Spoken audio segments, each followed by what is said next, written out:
Hi guys! For today's video nga ay gumawa kami ng mango tapioca. Ito nga yung mga kailangang gamitin sa ating mango tapioca. Yung mangga na ginayat at yung nestle cream at yung condense. Ayan, dalawang condense at dalawang nestle cream nga lang yung nilagay namin. Ayan nga at nilagay ko na yung condense doon sa mango. Ayan, sobrang sarap nga nito at masarap pang dessert. Ayan, gustong-gusto ng mga chikiting dahil sa matamis at affordable din naman guys. Ayan, medyo may kamahalan lang yung ating gatas.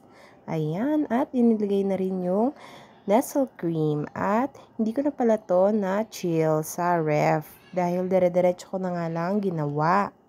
Wala pa nga ang isang araw ay ubos na agad yung nagawa nito guys dahil saglit lang sa mga bata. Ayan nga at nagustuhan nila dahil sobrang naman talagang sarap. Yung sago nga na ang ilalagay natin dito ay ready-made na. Ayan, ang nabili ni mama sa palengke ay yung naluto na or napakuluan na. Kaya madali na lang at mix-mix na lang tayo. Ayan, for the mekos-mekos nga lang. Sana po ay panoorin nyo hanggang dulo. Ito nga yung ating sagong ilalagay at nahugasan na rin po yan guys. At ilagay na natin, ihalo na natin doon sa ating mango. Ayan, sobrang sarap nito guys. Try nyo rin sa inyong mga bahay.